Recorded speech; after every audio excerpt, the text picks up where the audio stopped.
menyang kalirano atune umbah-umbah lali sabune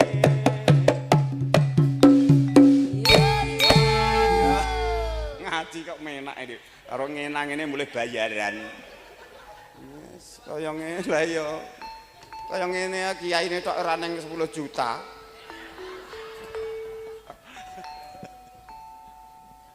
Aja nganti ilang wektune ngalap barokah men tambang ilmune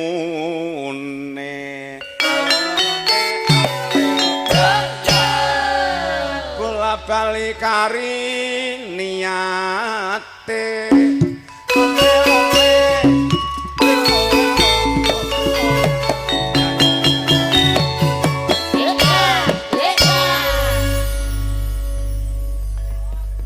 gedang kluthuk mangan gethuk lawe gereh yen wis ngantuk ayo ndang mulih kleru lho cakepane ngoten lho Mbah parikane kleru kula setuju kok tambahi Mbah mengkene ngoten iki Mbah piye to ki mau lah kok mikir ki ya suwe ram ngono kuwi tibake kok kleru kok nek wis ngantuk ayo ndang mulih mpun ngantuk napa derek tak kira nek ngantuk sampun wis enak ya kuwi mangan gethuk lawe gereh nek wis ngantuk ayo ndang bar wisan gedang kluthuk mateng sak cengkeh penyanyiku ngantuk lambene duwe disenggaki ora sandang pangan seger parasan Allahumma amin Allahumma amin Allahumma amin Allahumma amin. Assalamualaikum warahmatullahi wabarakatuh.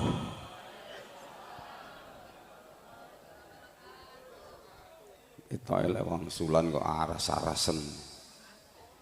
Dibaleni nggih.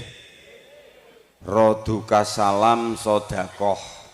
Salam wi kalebu sedekah. Hukume sing salam sunah, sing wangsulan hukume wajib. Salam niku maknane andum slamet. Nek ora wangsulan salam kula, hakikate padha wae ora pengin slamet. Dibaleni nggih. Nuwun assalamualaikum warahmatullahi wabarakatuh.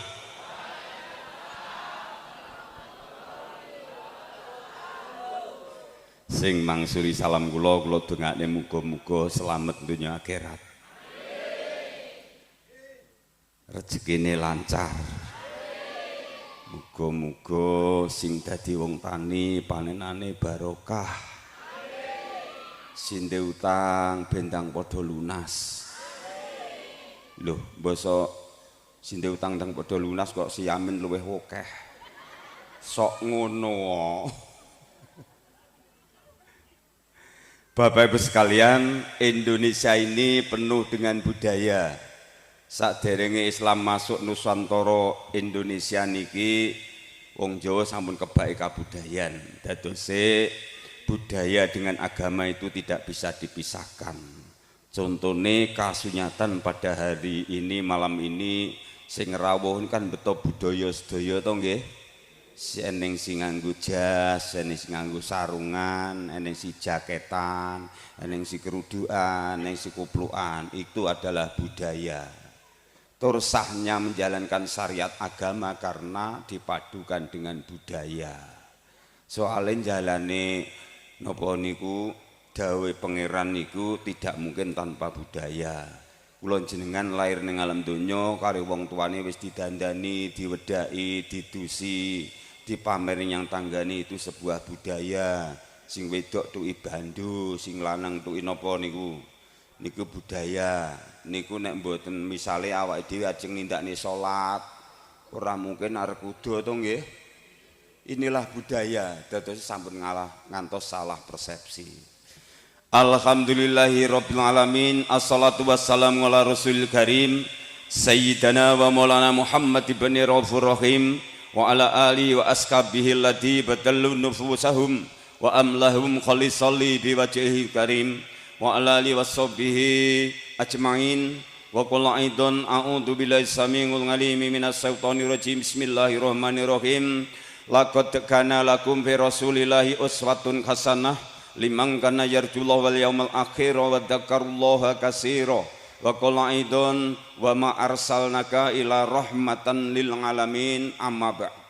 Sangat fadil takdim kula wonten ngarsanipun para yai, para alim ulama, para masyayikh, para habaib, para tabiin ingkang tuhu kawula dereki, sedaya reh sabda temonipun, para sita hajinipun sarta fatwa-fatwanipun wonten ngarsanipun para pinisepuh haji sepuh ingkang ganggung mastuti, ingkang pono ing pamawas mewalebya ing pitutur haji, boten kampen para pangemban pangeten brojo satyaning negari, para sarjana sujaning budi ingkang hambek ber budi dharma. Bil khusus sakinah billah panjenenganipun Ki Raka Demang Prabu Anom Ki Harjo Dongkol selaku mantan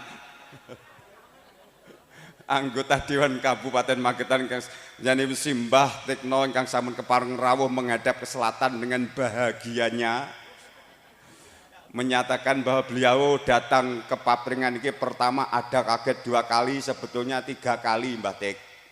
Pisan kaget di WA kalian Pak Mudin Mahmud. Nah, ini ping kalihipun ya kaget selaku wakil sedaya berangkat eneng papringan, jane ping 3 kagete jenengan. Kaget sing terakhir menika jelalah petuk kiai nika Milang Asri Bayu malah kagete luwih nemen iki. Petuk iki neh. Tapi insyaallah mboten kaget Mbah Teng nggih. Bapak Ibu sekalian, segenap panitia pengajian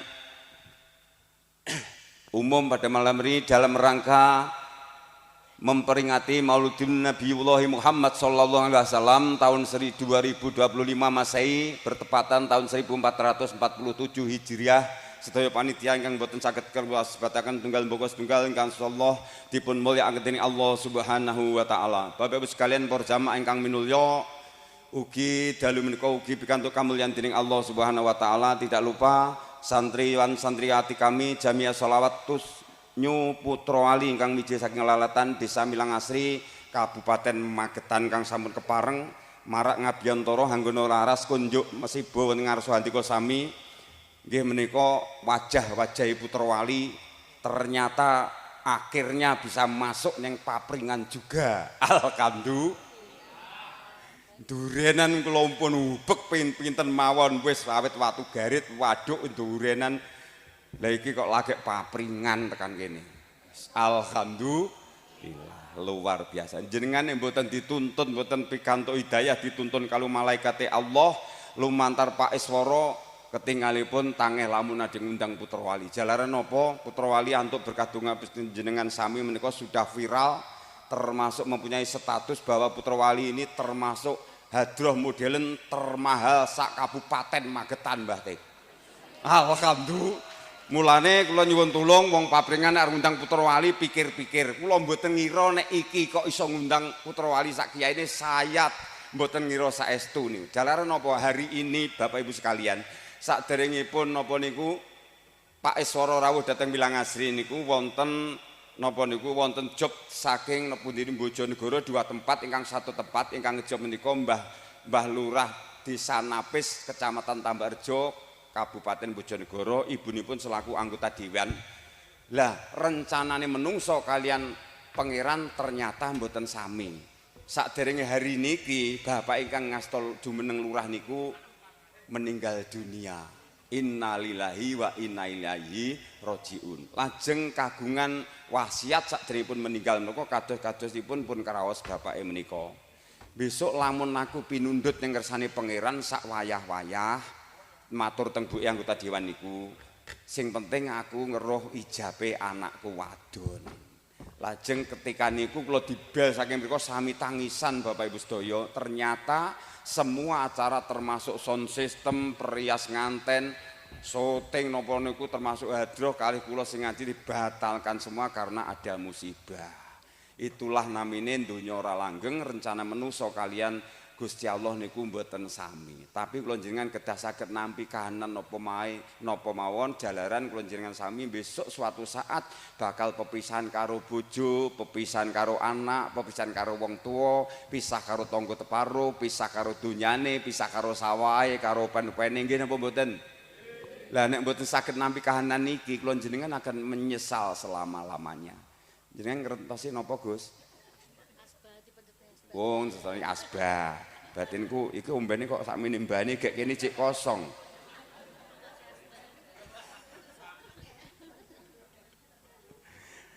Santri nek takdim tenan karo kiai ngenteni asbahe dinteni lungguh anteng ora kaya kowe. Nyang kiai niku nyerang ale. Nek ora lha niku tang ya eling-eling pripun nggih iki wong iki mantane begundal kabeh lho, Bu. Mantane bajingan kabeh iki jelalah slamete iki ya kiai bandolane bajingan. Dadi cara kula nuturi ngeten iki kula wis lebih dari paham daripada mereka. Lah niki gaene liyane mendem karo jotosan rane. Kula kukup kabeh kowe slamet le besok ajak yang swarga. Alhamdulillah kula sakniki maune ya wangel. Jak salat jak Jumatan angel setengah modar kae. Saiki alhamdulillah kula Jumatan nderek ora ketang sok-sok isi mbeling yo cek ngijoli sandal. Sapa salepo kuwi? Ngomong ngono kuwi anyar kuwi. Sing ngkon yo setore nyang kono. Oh demit kabeh kuwi. Bapak-ibu sekalian, alhamdulillah matur suwun Kang Mas. Monggo saben-saben pepanggihan dalu menika kita awali sarengan kanthi mboten wonten atur ingkang langkung prayojina wicaksana kejawi namung sareng-sareng kula dherekaken lang rumiyin manjataken puji astuti puja astawa kunjuk syukur wonten ngarsanipun Pangeran Jawat Jalah Allah Subhanahu wa taala ingkang sampun kepareng maringaken nikmatipun dumateng kula dalah handika sami khususipun nikmat kesehatan, nikmat kawilujengan, nikmat karahayon, nikmat iman sarta Islam sahingga wonten ing sadetik ratri menika kita sedaya tasih pinaring kasugengan panjang umur saged silaturahim sesarengan kanthi ngesteni undangipun segenap panitia pengajian malam hari ini bila kita sedaya tansah ginanjar sehat walafiat saha tasih pinaringan akas waras kuat selamat amin Allahumma amin Allahumma sing amin kula dongakne muga-muga sing nganggo kerudung kuning sing lali ben padha eling Allahumma sing kerudunge coklat tak dongakne dijauhkan dari perbuatan maksiat Allahumma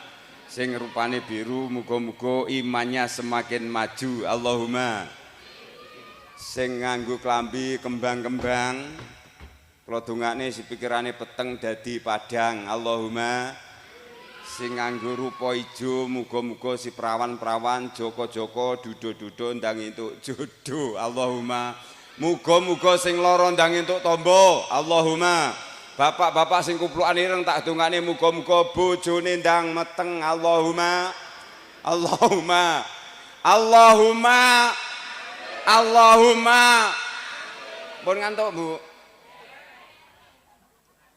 alhamdulillah mosok awit ngantuk Bapak Ibu sekalian, salajengipun sholawatullahi wassalamuhu mugi tetep kalimanto Jumat ing junjungan uswatun kasanah kita mustikani jagat kusumaning umat suryaning alam jenenganipun baginda Rasulullah Muhammad sallallahu alaihi wasallam ing pangajap kula dalam tiyang sami namung ngaturaken gunging panuwun ingkang tanpa pepindhan awit saking menapa kula lan panjenengan sedaya sampun dipun paringi tuntunan kesaenan lumantar agami Islam sehingga kita sedaya saged ambedakaken menapa tumindak ingkang hak utawi ingkang batil sehingga kula dalah panjenengan sami namung mawantu-wantu menggah sageta kuwawihan nampi syafaatipun miyaumina hada ila yaumal kiamah amin Allahumma amin Allahumma alhamdulillah Bapak Ibu sekalian sagunging para jamaah kakung saputra ingkang minulya wonten kesempatan dalu menika dengan fakta kula dalam panjenengan sami tasih saged bertatap muka bersama kalian Bapak Ibu-ibu sedaya dalam rangka Maulidun Nabiullah Muhammad sallallahu alaihi wasallam.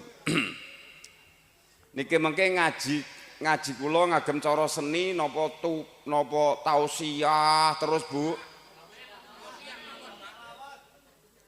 tausiah mawon iki mesti grup kene iki. Pitutur terus. Kene iki lambene amoh bagiane padha kuwi nggo sekarang udut. Kene seremuk. Tambahi yo. Yo tak tambahi. Omong karo mangan. Lho wong penyanyi jak yang tanggap entuk tas geden-gedenan. Apa eneng? Tak tuturi wong urip iki kaya pitik apa kaya manuk kuwi lho. Mabur pur golek panganan wareg mulih. Ora neng manuk nggawa tas gedhi ini manuk apa? Wong manuk kok mikir rumah barang. Kirmah jenenge. Gini rasa syukure teng pangeran awit niku manggihi rezeki namine sebuah makanan. Bapak Ibu sekalian, seorang pendengar yang baik pasti akan menjadi pembicara yang baik. Wong urip niku nek pengin dihormati wong ya ngurmatono wong liya. Nek pengin dadi wong sing kajen ngajenono wong liya. Nek pengin digugu omongmu nek ning wong ngomong ya gatekno. Ora ngoten to nggih? Lah nek pengin dikewaploki wong paham to nggih kula aturne niki. Dadi wong urip niki janjane mentala nyang wong liya niku mentala nyang awake dhewe, cendhala nyang wong liya, cendhala nyang awake dhewe. Bolak-balik kita kembalikan kepada diri kita sendiri. Bapak Ibu sekalian, inilah ciri khasnya Putra Wali yang tidak dimiliki oleh grup-grup yang lain. Niki asli kula niku asli Kyai pribumi kula anak turune wong Jawa, santri-santri kula jelas trahe wong Jawa. Jadi kita harus mempunyai self integrity, mempunyai jati diri, jangan menjadi orang lain, jadilah diri sendiri. Awak dhewe ora usah tiru-tiru budaya sing luar tek-tek bengek. Lha wong papringane disuguhi wong misale tari sufi munyer kuwi sing mumet kuwi sing ndelok malah. Wong ora mboten sesuai kalih menune. Nggih napa mboten? Misale kula buka masakan Padang tak dol ning papringan ya apa ya ning Sinuku. Nggih napa mboten? Lah, kula jenengan itu jangan lepas dari budaya wong Jawa. Moto saya adalah siar agama tapi tanpa ninggalne budaya. Agama maju insyaallah budaya ya tetap lestari. Aja titik-titik kapan apa jare selamatan bid'ah, jaro kubur jare musyrik, ndembek gong jare karom, hormat bendera jare ya musyrik. Kuwi ki tatan napa? Wong kuwi ngaji nek ra tekan dunung ati, dununge rasa. Isine mung mudah membid'ah dolalakan orang lain, isine mung pinter ndongeng nulis karo maca. Dawuh Gus Dur kan ngoten to nggih. Lah mulane awake dhewe mboten kenek. Kula jenengan iso ngrasok Islam sing nggawa Islam ning tanah Jawa sinten? Nek mboten barisane para wali songo. Nggih napa mboten? Nggih to? Lah dadi awake dhewe aja munafik. Tinggalane mbah-mbah wali songo diwarisne ben tinulat ning putra wayah karek nerusake. Nek kula jenengan iso tutpuri kabeh dawuh para ngalim, para ulama, para masayikh, para habaib, tekan para sahabat, tekan Kanjeng Nabi. Ora usah kuwatir goblok kok ritek, bodho ritek, melarat kok ritek, tetep dadi rombongane Kanjeng Nabi. Nek Kanjeng Nabi munggah swarga, sing dipikirne Kanjeng Nabi nalika sedane hanya ucapan 3 kali, yaitu as-sholah, as-sholah, as-sholah, an-nisa, an-nisa, an-nisa, ummati, ummati, ummati. Sobi mang bayang. Seorang figur Kanjeng Nabi manusia luar biasa, manusia yang hebat, tidak pernah memikirkan diri sendiri, tidak pernah memikirkan hanya keluarganya sendiri. Yang dipikirkan adalah umatnya, umatnya dan umatnya. Mula saking menika kula jenengan sami niku nek ngampek ora kedagu umat Kanjeng Nabi kados napa cilakane oleh dadi wong Islam. Nggih napa nggih? Nah, teng mriki mulane monggo budidaya menteladani tutwuri sak mampu-mampune kula njenengan sami napa sing didhawuh-dhawuhi Kanjeng Nabi. Jalaran wasiat Kanjeng Nabi nalika Kanjeng Nabi pun sedo niku hanya 3 perkara. Saitu saya kon memperkuat dan menjaga napa niku al-hadis, Al-Qur'an dan ulama. Karena al-ulama warasatul anbiya. Wong kuwi nek tebih saking ulama, jauh dari ulama, maka hidupnya akan gelap gulita. Karena mempunyai ilmu pengetahuan umum yang tinggi tanpa berdasarkan ilmu agama yang berdasarkan dari ulama, hidupnya akan menjadi buta. Naudzubillah min. Dari ojo sithik-sithik kowe apa-apa salahne, tinggalane mbah-mbah disalahni kabeh, jari selamatan bid'ah, jaro kubur jari musyrik. Enter kita cara selamatan apa mboten?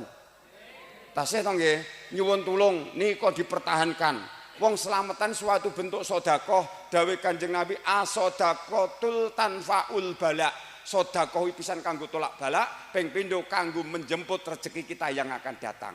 Wong nek sregep sedekah sregep selamatan berarti insyaallah diselametne uripe donya tekan akhirat. Alhamdulillah. Lah terus selametane ora tahu kok arep selamat uripe donya akhirat iki dalane saka leng ndi ayo dipikir. Nggih napa mboten?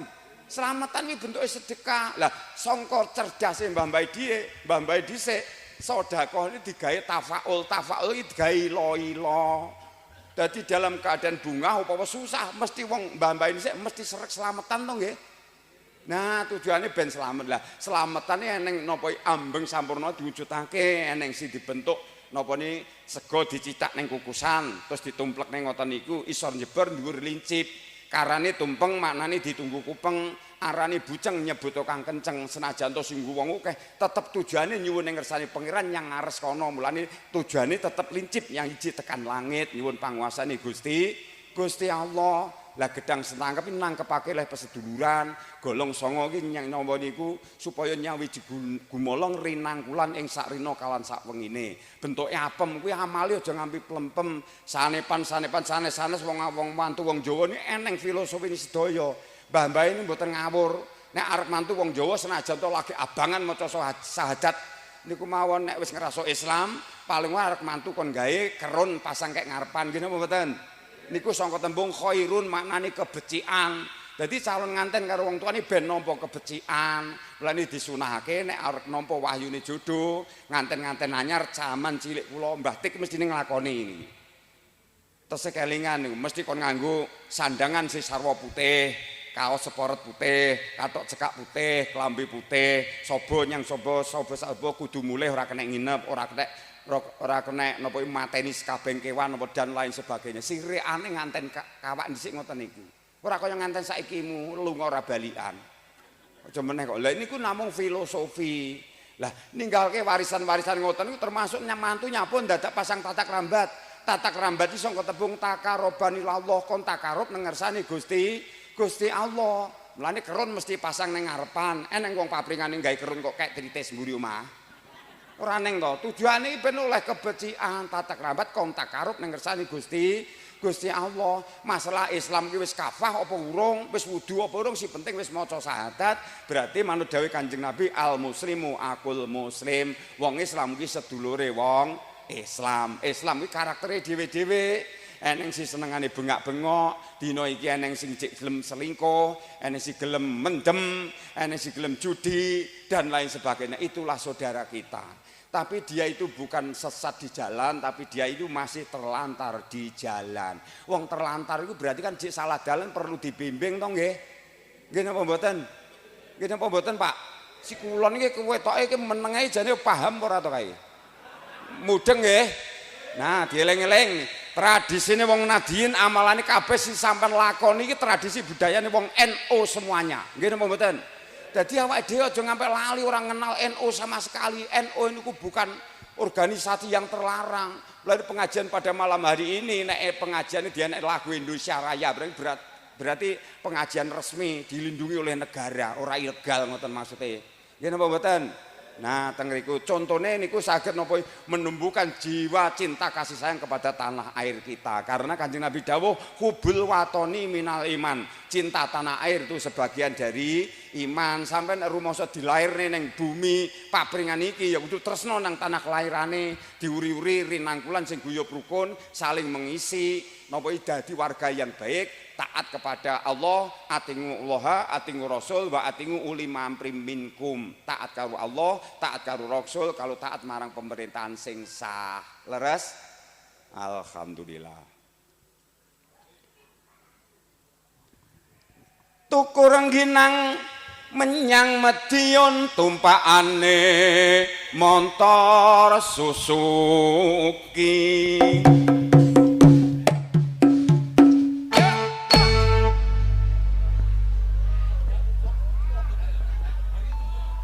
Wes ngene iki mari hadramu larang ngene iki.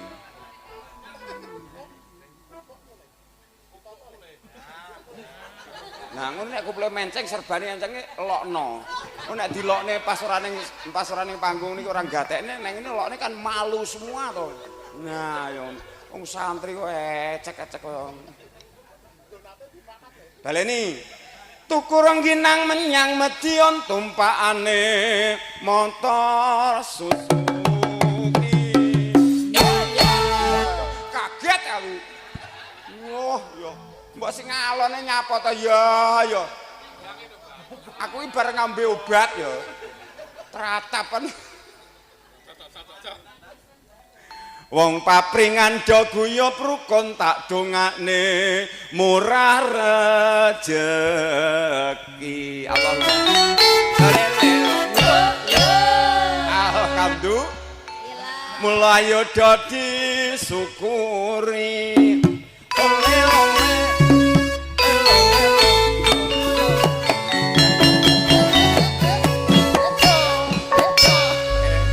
Iki cara barne wis arga.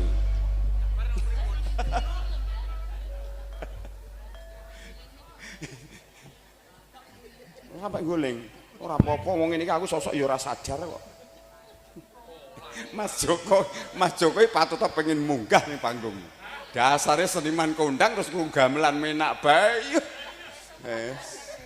Mulai udah disyukuri. None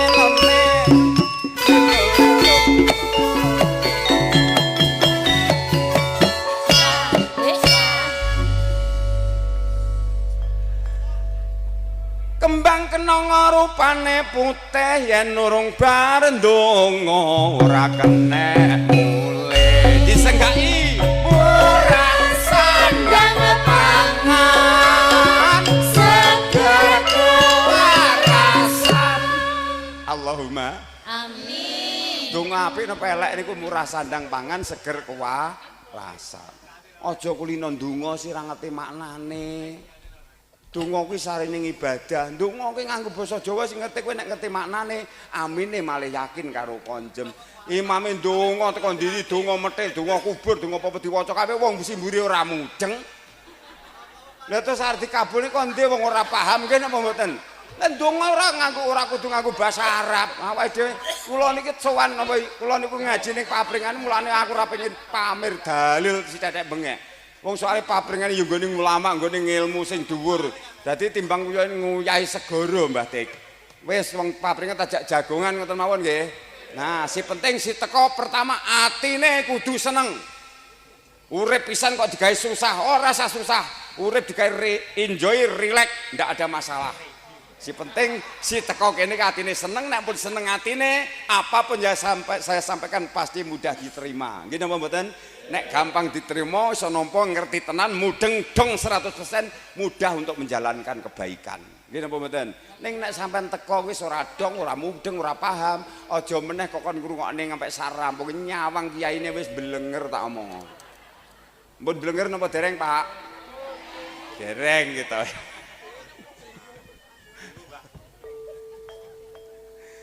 Menyang kalirano atune umbah-umbah lali sabune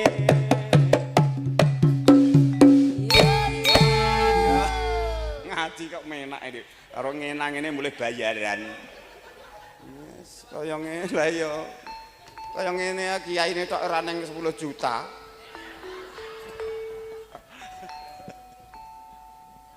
Aja nganti ilang wektune ngalap barokah men tambang ilmune.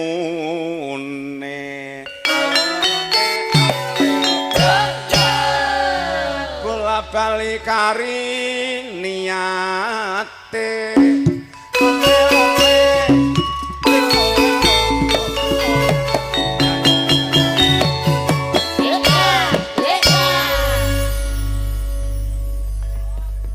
Gedang kluthuk mangan gethuk lawe gereh yen wis ngantuk ayo ndang mulih. Kleru. Lho, cakepane ngoten lho, Mbah. Parikane kleru. Kula setuju. Kok tambahi Mbak mengkene ngoten iki Mbak. Piye to ki mau? Lah kok mikir ya suwe ram ngono kuwi. Tibake kok kleru. Kok nek wis ngantuk ayo ndang mulih. Mpun ngantuk napa derek? Tak kira nek ngantuk sampun wis enak ya kuwi mangan gethuk lawe gereh nek wis ngantuk ayo ndang bar wisan. Gedang kluthuk mateng sak cengkeh penyanyiku ngantuk lambene Duwe disengkai ora sandang pangan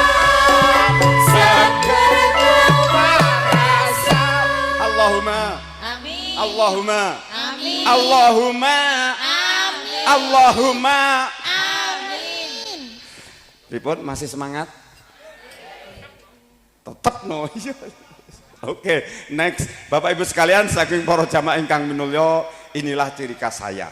Soalnya ngaji niku sakniki nek mboten cara nganggo media seperti niki. Mulane orang yang pertama saya muncul di Kabupaten Magetan, Bapak Ibu sekalian, yang bisa memadukan antarane budaya dan agama hanyalah Putra Wali. Sehingga napa niku dengan karya-karya kula mboten ngira Bapak Ibu sekalian. Kula niku kiai desa, rupa ya ora bejaji, bondo ya ora gablek, ngaji ya ora paseh. Pangkatku derajatku mung tukang ngamen. Lha kok iso viral kondang kula niki level kula wis go Jawa Timur Mbah Tek. Kula yo mboten ngira niki. Sampai nek gak percaya mang buka YouTube kula niku pengajian Kiai Haji Tugiono Basori niku wis sawet kok Lamongan Bojonegoro ada semua, Pak. Kan mboten ngira to nggih, urung si Kediri, urung Balong sampai 4 kali. Terus Bojonegoro ini 3 kali yang dibatalkan 1 kali sing kula aturi niki wau.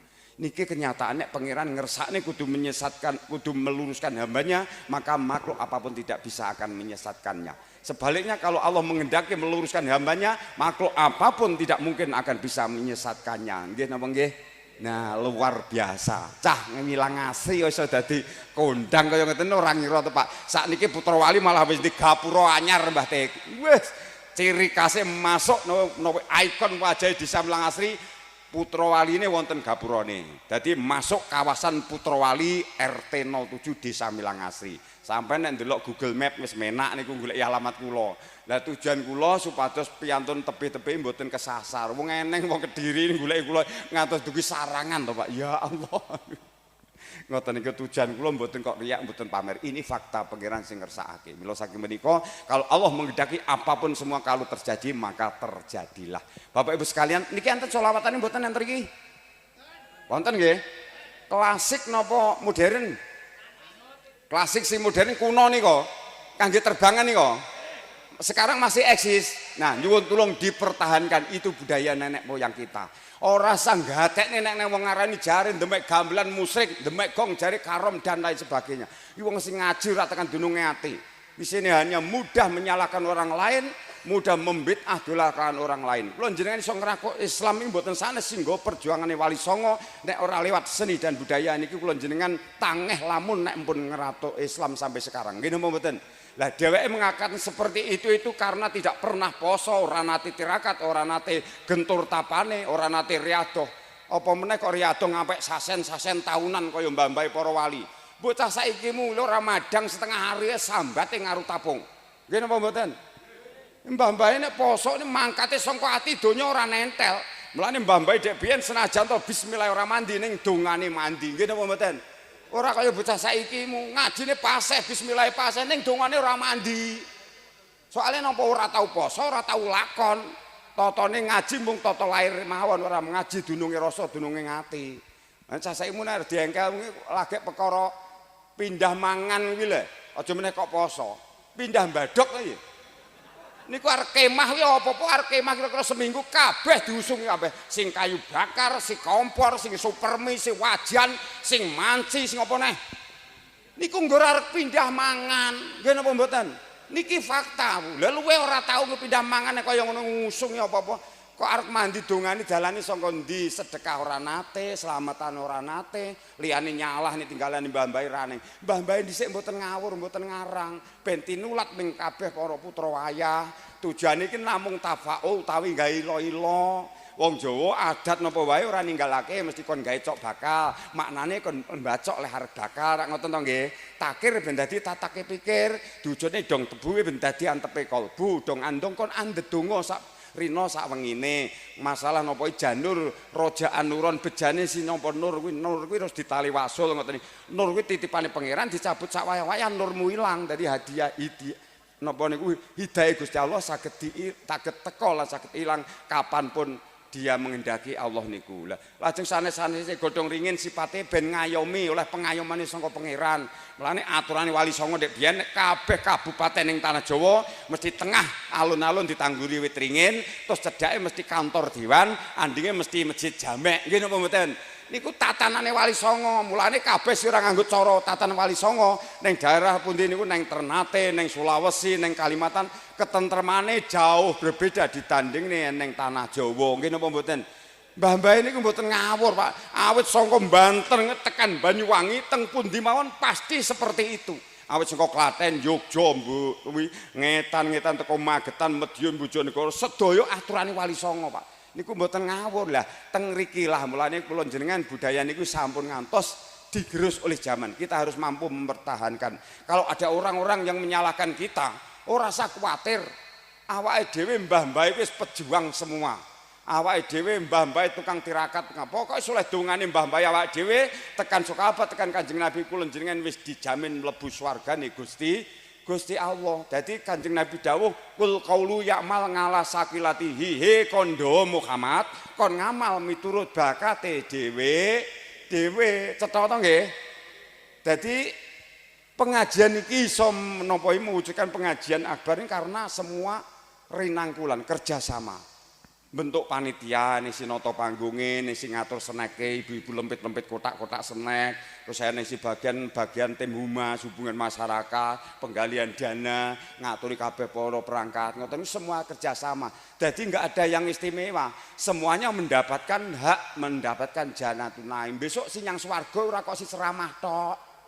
Sampean kuwi besok kabeh melu yang swarga Bu apa meneh sampean lembok teko ngantuk-ngantuk ning mburi dhewe ora paham to kuwi besok ya melu rombongane Kanjeng Nabi. Lha piye apa meneh sampean nalika uripe melarat dhewe sak papringan ladang amal semakin luas. Nek gak percaya contone prakteke ngeten Pak. Wong niku nek melarat mesti kanggo sasaran wong sing sugih nek ndi gawe mantu. Wong melarat pertama mesti digoleki dhisik nek tanggane arep mantu apa meneh si mantu sugih mesti kon ngusungi boto, kon ngusungi debok, kon gawe pawon, kon ngangkati pawon, nyilih piring, nggih napa mboten ngangkati meja-meja, gawe napa gawe nggone saisan iku wong sasarane wong sing melarat-melarat. Lha kuwi wong melarat awake dhewe taat karo pangeran gelem sujud ora nindakne maksiat. Wong melarat lek arep maksiat piye wong arep korupsi ya ora iso. Dipangane ora neng. Nggih napa mboten? Gek paling banter maksiate paling ya nyolong banyu, nyolong rambutan, nyolong degane tanggane namung niku. Lha kaya ngono kok ora nyang swarga kuwi ya bangeten lho. Mulane jangan menangis karena miskin. Kabeh wong urip ora neng sing ora mikir ekonomi. Nggih napa mboten? Ora neng wong urip sing ora mikir butuh, ora neng wong urip sing lepas dari cobaan Allah. Semuanya mendapatkan cobaan dan ujian dari Allah. Mulane jenengan rasa salah persepsi memandang kae kok menak men uripe menak sugih awake sehat rezekine akeh urung karuan. Bondo akeh ora jamin uripe tentrem. Kaya ngoten niku ora jamin. Mulane nek wong sugih semakin banyak hartanya semakin lupa ibadahnya. Betul? Lah nek wong melarat ladang amal semakin luas. Pengajian ya teko, merkane melarat ora koken urusan gitu apa mboten. Tanggane selamatan ya teko, megakno melarat ora koken urusan ngene apa mboten. Tanggane gawe omah nyang sambatan sak rampunge, apa meneh tanggane mantu nyang rewang sak lempoe cek nyumbang pisan. Nggih napa mboten? Ajur-ajur Pak wong melarat. Lek kaya ngono tanggane kesusahan ora ketang si melarat iki teko ayak-ayak tanggane kepaten mesti nggo kayu bong teko sik. Nggih napa mboten? Lah nek si sugih, walah. Sugih aja meneh kok selamatan teko dhisik, nglayat kok teko dhisik kok rempang wong mantu sak rampunge. Biasane nek ning Bilang Asri wong sugih kuwi tekone keri mececek maido. Nang kene yo neng ngono. Wonge teko syutingan Mas. Aja Mas Joko sing mbok syuting. Kuwi ora pate sugih soalé. Ya Allah. Lah donya kuwi ora langgeng Bapak Ibu sekalian. Hari ini kula jenengan iso jagongan guyang-guyung ngrungokne kula. Mengke berapa menit lagi berapa jam lagi nasib kita tidak tahu. Nggih napa mboten? Hari ini dengan besok nasib kita tidak tahu. Mulane donya iki gak langgeng. Hari ini dengan besok rezeki pun tidak sama. Mulane padha-padha donya iki entek ngamek kurang golek, nek ndek rezeki padha ndang sedekah. Sedekah iku ukurane ora kok biasane nek kiai-kiai laene niku kan sedekah saitik ra apa-apa sing penting ikhlas. Rak ngoten to nggih. Nek kula mboten. Nek sedekah ya tanggung-tanggung sedekah wis ngokeh pisan ora ikhlas ora masalah. Apa eneng nek liyane kula. Nembe kula niki sampean rungokne kiai kok aturan gawe aturan dhewe. Masalah ikhlas temen ikhlas itu pundi? Orang yang ikhlas itu yang lupa ingatan sama sekali oleh sedekah niku. Dadi nek kowe samane umpama jariah cara ngamal, kowe kok dadak ngeling-eling kaya wong guak telek niku lho. Ora usah mikir ki kowe teko ndi parani yang ndi yang kali ndi ora usah mbok pikir. Lah wong sedekah kok dianggap plus hilang sama sekali. Suatu saat walaupun jenengan nalika sedekah itu eneng rasa iman, rasa menyesal, rasa awal dan lain sebagainya itu pasti ada, itu manusiawi. Neng suatu saat kan ketika itu pasti ada lupanya toh nggih. Nah, ketika lupa sama sekali itu baru ikhlas yang sesungguhnya. Alhamdulillah. Mulane awake dhewe nek rezeki sedekah ora ning critane wong sedekah kok saya melarat. Nek kowe ahli sedekah kok ijik melarat, berarti niate salah. Betul? Nah, mau ki lagune apa? Lagi leludrukan. Mau enak ning mburi udat-udat cepakane kopi. Yes. Masuk Pak Eko, udut tujune meng ngene. Yuh. Wis ra mekakat tenan. Nek dirasani Mbah Tikno bolet bareng Pak Emil. Lha kuwi santri kuwi paling beling dhewe lho Mbah. Santri, napa ana apa iso lho santri kula niki tak tuntut kowe dadi anak putri wong Jawa, dadi seniman selawatan, penyanyi hadroh kudu iso nyinden aku. Niki kan iso nyinden kabeh. Dadi kula niku siar ning tanah Jawa betul-betul menune wong Jawa. Dadi kita mempunyai jati diri, mempunyai napa niku mempunyai ciri khas tersendiri. Mane ajake dhewe aja sok kemenyek semekehen nggawa budayane asing. Ternyata mbok awake dhewe budaya direbut wong liya kita yang marah karena tidak bisa menjaga kelestarian budaya kita sendiri. Nggih napa nggih? Nah, teng mriki mlane cara kula ngaji kula ya asli ciri khas wong Jawa nganggo ngaji ngeten. Ngajak apik sedulure ora usah nganggo perlu dalil si angel-angel. Wong uripe mikire butuh, mikire ekonomi wis angel teko pengajian malah diangel-angel pindho. Ngaji kula angel napa menak? Menak to nggih? Lah, menak ndang nanggap neh. Ngaji rajak guyon saiki mau ngaji aku tausiah dilucurne alah wis ora suwi. Tak sugi selawatan terus 3 lagu wis beleng roro ngantuk. Biasane wong niku nek ngemirenge tausiah niku nek tambah ilmune nampa teng ati biasane ngeten Pak. Mesti mantuk. Tapi nek mantuke pisan terus ora balik. Lah iki sing bahaya. Eta Mas Joko mantuke ping pira iki, Mas? Oh, tak kira pisan. Luar biasa. Pun ngangge seni melih niki. Nah niki mengke umpun pepanggihan kula niku Ki Prabu Anom. Mbah Tikno iki mau tidak mau nyuwun tulung Mbah Tikno sampean harus menawi request lagu tampil di sini. Yo nek ora ngono awake dhewe ora petuk putra wali. Inilah kita menunjukkan Islam itu rahmatan lil ngalamin. Dadi awake dhewe wong urip aja panati karo agamane. Sampai nek panati karo agamane kuwi Islam ning kene santri ning papringan jog besok ora tambah tak omong. Sing adan ya kuwi, sing pujian ya kuwi, imame ya kuwi. Nggih napa mboten? Masalahnya sampean ora iso memberi uswah yang baik. Elek apik jangan memandang sebelah mata. Kae je elek, kae wis kupinge tindian, rambutnya pirang, awake tatoan. Kita tidak tahu nek kalau Allah menghendaki diberi hidayah, maka dia menjadi orang baik lebih dari kita pun kita tidak tahu. Nggih napa mboten? Jadi ndelok wong aja didelok saka kesinge. Okeh contoh-contoh di mana-mana. Okeh kesinge ketok ya guru ngaji ya ustad dan lain sebagainya. Derajate dhuwur, ahli tausiah di mana-mana. Ning kenyataane Ustad ning Jawa Barat iki santrine wedok meteng cah 12 bareng ngono. Nggih napa mboten? Sampeyan atos priksa teng TV-TV ngoten niku. Nggih to?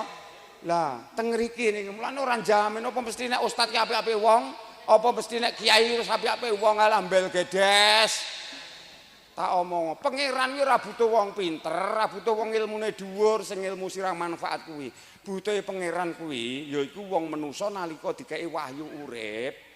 Kuwi apa iso mensyukuri apa sing ana, ora koken sambat, ora gampang ngresula, terus bekti karo wong tuwa, bekti karo pangeran, guyub rukun karo sedulur kabeh, guyub rukun karo tangga teparune. Kuwi wae syaraté mbur menak dijamin ahli swarga. Menak napa mboten? Dadi senajan kowe ahli ilmu ning atimu hasud, nyantri bojok cilik ambek tuwek atine iri, dengki, kasut dan lain sebagainya. Lebih baik wong goblok, wong elek tapi gelem sujud nyang pangeran. Wayah salat, oleh nyambut gawe hukume ya wajib kanggo nafkahi keluargane. Semuanya itu wajib. Ketimbang wong urung karuan kula pun matur, wong nek pinane pesantri apa apik-apike wong dereng karuan. Mulane ora kena fanatik babagan agama. Agama iki jenenge ugeman mangkate saka ati. Nek mangkate ora sangka ati akan tumbuh-tumbuh aliran yang radikalisme. Betul napa mboten? Nah, enter iki enten aliran sing radikal. Mboten nggih. Pun kula yakin nek pabrikan tetep napa tetep aja congkrah, aja bubrah, aja pecah belah. Siji wadah aja pecah, kerepa sowan yang kiai ngalap barokah, sowan yang kiai nyuwun pedetah. Ben dadi Ahlussunnah wal Jamaah dijamin selamat dunya tekan yaumul kiamah. Allahumma Jaman wis bubrah gener salah rapati genah kakean pola direwangi lalingi jaman wis akhir akeh wong do lali dikir kokean mikir mondar mandir kaya wong Allahumma sholli wa sallim ala sayyidina wa maulana Muhammadin takatama billahi sholatan daimatan bidawamil mulkilahi.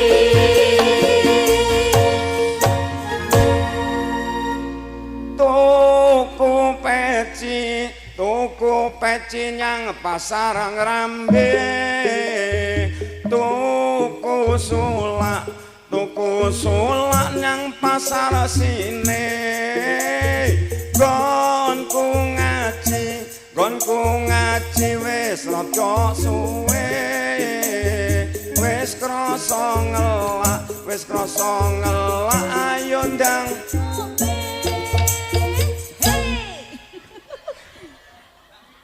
monggo ngombe Mbah. Ngombe njok disenggai. Lah wong kiai seni ngombe dadak nganggo parikan kowe piye to kowe? Oh nggih.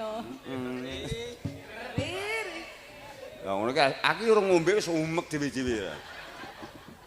Lah iya wong kene iki cangkem siji ngombe sampe rena papat. Ngene iki lah nglakoni piye? Ngene iki ya ora jelas niate panitia iki nggur golek ganjaran apa patut-patut aku ya ora mudeng. Ning umume ngeten iki, nek umpama ngundang kiai terus ngarepe mejane belas ning kan malah ora patut to nggih. Wis niki kula hormati kula ngunjuk nggih. Bismillahirrahmanirrahim. Alhamdulillahirabbil alamin. Bismillahirrahmanirrahim. Alhamdulillahirabbil alamin. Bismillahirrahmanirrahim. Alhamdulillahirabbil alamin. Carane adabe wong ngombe ngoten niku, ngombe bismillah nek wis diseruput lagi maca hamdalah niku ping 3. Nek wis kiliwat ping 3 aja diterusne, wareg ora wareg cukup ping 3. Contone nek samu barang luwih saka ping 3 kuwi ciri-cirine perbuatan setan. Dados sampai nek moro dayu tok-tok assalamualaikum tok-tok ping pisan kok ora ning disauri, ping pindune tok-tok assalamualaikum ora ning penyauran neh, tok-tok neh sampai 3 kali nek ora nyauri sampean mulih aja mbok terusne dodok-dodok terus. Kuwi nek mbok terusne berarti ciri-cirine se. Nah. Wis wedang jahe. Wedang jahe, wedang kopi wis. Lah nggih, wong iki eneng asbake kok ora ning rokoke ya tumon iki. Biasane ning asbake kan rokoke mesti sak koreke. Waumpun kan wau to. Nek biasane rokok kuwi nek lengkeki panitia enake setengah mati. Nggih, rasane beda. 76. Niki kiai kondang pokoke rokok 76. Wis aku engko ya suaraku ora tekan nggon. Bapak Ibu sekalian, WHO mengatakan, ahli medis dari Prancis mengatakan ketika turunnya wabah taun yang namanya corona, 80% dinyatakan wong sing kena corona kuwi terjangkit karena tidak merokok. Rungokno. Alhamdulillah. Samsu gandok Surya sak reke pisan. Kurang menak piye? Tanggapannya neng desa ngene iki menak. Fasilitas komplit, hormate tak dimenyang kiai karo santri-santriku wis kajen tenan. Itu wis tanggapane daerah bluro kono. Iya. Wis ngeri wae. Tekoke jerengne terpal nggo bareng mepe gabah kebatne mak dul ngene ya Allah. Asbake dihebok dipedhoti ngoten niku Pak. Niki fakta mboten asli Pak ngoten. Nyalami kiai ini nganggo kaos cangklek kathok cekak ngoten niku. Ya Allah, dibandingi budaya wong Magetan ya bumi karo langit. Ya Allah luar biasa. Teng mriki lah budaya niku sampun ngantos dihilangkan. Bapak Ibu sekalian, wong sing tukang rokok niku luar biasa mempunyai kelebihan daripada orang yang tidak merokok. Pertama wong rokok niku ciri-cirinya Pak. Asap yang berwarna putih niki. Terus nopo ciri-cirine sangit piye to piye. Air yang berwarna putih mengandung sifat penenang menurut medis niku. Mulane wong sing ahli merokok rata-rata kapan bareng rokok pikirane buret malih tenang. Biasanya pelukis napa niku budayawan napa ne ahli-ahli napa pencetus buku-buku hitam niku mesti rata-rata mesti perokok. Mulane Bu dieling-eling bapake nek tanah tukang rokok nggih. Bapake nek rokoke misale mau adem ngidul karo ngisi sedat, sedut-cedat-sedutne ora usah dilokne. Kuwi hiburane ya mung kuwi ngono ora kok menikmati hidup. Tapi janjane bapake karo ngrokok sedat-sedut kuwi ngono mikirne piye keluargane iki ben bahagia ngono lho. Nggih napa mboten, Pak? Nah, hidup wong lanang. Nah, hidup wong lanang. Iya engko tak rodok tak galani saiki. Gek wong rokok kuwi mboten iso mati. Lah iya wong nek mati gorek dimpakne neh. Dieling-eling Bu, di bojo nek tukang rokok ora iso mati tak omong. Soale nek mati dirempakne neh. Nah mulane gek rokok kuwi coba mang bae rokok Surya niku isine ngeten iki. Satu bungkus rokok niki. Niki majeki nyang negara 4.500 coba mang bayang. Terus akhirnya ada berita-berita viral bahwa gudang garamnya akan diterpa kebangkrutan mendapat kerugian 80%. Enter YouTube ra ngoten niku to nggih. Nah, teng karena napa? Saking mahalnya biaya pajak yang negara, tapi mang bayangne. Gek rokoke payune rong karuan kalah karo rokok-rokok ilegal. Sehingga wong tukang merokok wis nek tuku terlalu larang ya jelas gak mampu. Awake dhewe lho nek ora iso niku lha itu napa niku persaingannya perdagangan antara pihak kesehatan dengan pabrik-pabrik rokok sehingga napa merugikan berapa ribuan manusia yang di PHK sekarang, di PHK semua. Luar biasa. Ngoten niku hikmahe. Mulane si orang rokok ndang padha ngerokok wis majeki negara iku oleh ganjaran. Si tukang rokok iki sampean melu menalika Mbah Tikno iki pas dadi seragam anggota DPR, seragam Mbah Tik sampean tuku rokok melu nukokne seragame ta omong. Polisi-polisi wirange peluru-peluru sing latihan iki kula jenengan melu ngrasa melu bandani melu ngragati. Nggih napa mboten? Inilah mulane kula jenengan sami zaman wis akhir kaya ngeten luar biasa. Banyak cobaan, banyak fitnah di mana-mana. Dan iki janturane ilmu pewayangan pedalangan sudah betul-betul terjadi niki. Bakal teko salah sawijining zaman. Gunung Jugruk, segara Umop Jolodri iki maksude umope segara dadi tsunami niku. Angin sindung liwet, angin termasuk angin puting beliung niku. Lah Gunung Guntur segara Umop angin sindung liwet polai titah lir kadya gabah den interi. Kaya ngoten ini pun betul-betul terjadi. Nggih napa mboten? Lah karena alam sudah murka, karena alam isi gunung, lautan, daun-daunan semua intut berzikir mendoakan kita. Karena saking bangganya manusia bangga dengan dosa-dosanya, maka alam pasti akan murka. Nggih napa nggih? Pemeneh saiki zaman saiki tidak tahu orang yang tidak mempunyai pendidikan dasar agama yang tinggi sehingga yang subur bukan imannya tapi yang subur adalah nafsunya. Sehingga seharusnya nafsu dikendalikan oleh iman, tapi zaman sekarang zaman akhir ini iman justru diperbudak oleh nafsu. Nggih napa nggih? Kenyataan walaupun kamu ahli ilmu sekalian, jabat tamu tinggi, bahkan menjadi anggota dewan sekalipun tidak bisa menjaga lisannya, maka akan celaka. Tapi mang bayang nih. Karena dia tidak tahu bahwa mulutmu adalah harimaumu. Dan dawuh Kanjeng Nabi salamatul insan min kibdi lisan, selamate manusa sepisan ana lisan. Sekali tidak bisa menjaga lisannya, maka tidak akan selamat hidupnya dunia bahkan sampai di akhirat. Naudzubillah min dalik. Karena napa nggih niku? Pejabat tinggi ora ngerti adab. Ngilmune ndhe tapi ora ngerti adab akan celaka. Kados ngeten iki kula nek bahwa adab itu lebih tinggi dari ilmu. Kula jenengan iki wis ngerti paham kabeh tentang agama, tentang syariat paham kabeh. Ning nek ndek ilmune dhuwur ora ndek adab. Misale jaduman ngeten iki, sampeyan arep sendenan, arep sembujung, arep seluku bathok ora masalah. Ning sampe sikile terus ditumpangne pundake kancane niku sopan napa mboten? Berarti kan ora ndek adab to nggih. Nah, ini yang celaka yang menghapuskan amalan kita setiap hari. Coba memang bayang nih.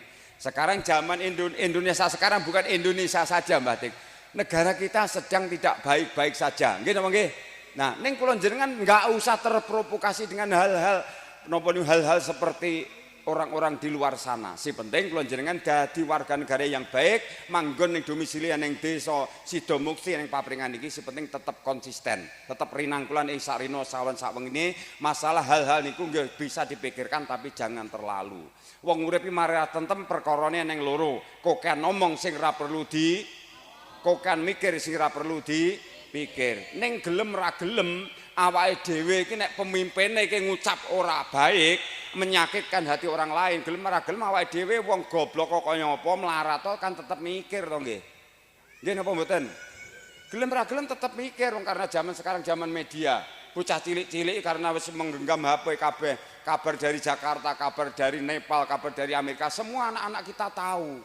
Nek mboten ngati-ngati lah, inilah akan menyebarkan fitnah di mana-mana. Sekali mengucap kata tolol niku mawon coba mang bayangin menyakiti rakyat se-Indonesia bahkan di dunia pun. Nggih napa nggih? Nah, karena apa? Tidak mempunyai adab dia nih, enggak tahu bahwa mulutmu adalah harimaumu. Sehingga apa yang ada di hatinya dan lisannya selalu berbeda.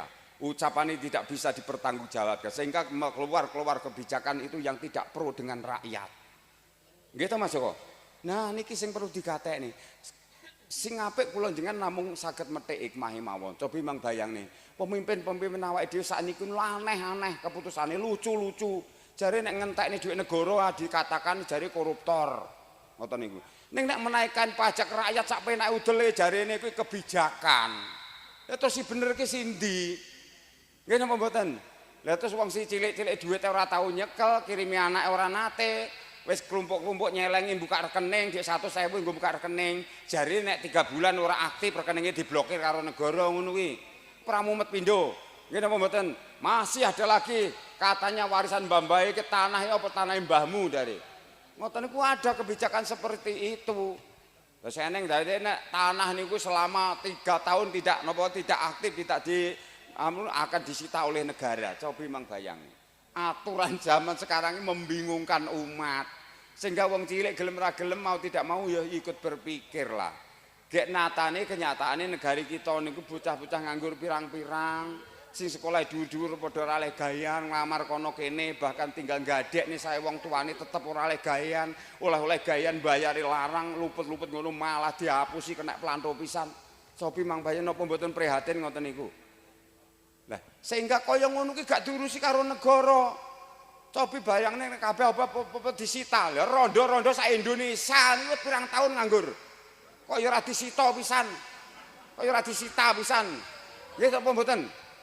Nah, niku memalukan ya Allah. Sedonga wae kula jenengan wis sak lemah-lemahe umat paling ora nek ora iso berbuat sesuatu ya ndongakne ngoten mawon nggih. Nah, si penting sedulurku seneng papringan tetap jaga kesatuan dan persatuan dengan momentum adanya Maulidun Nabi niki.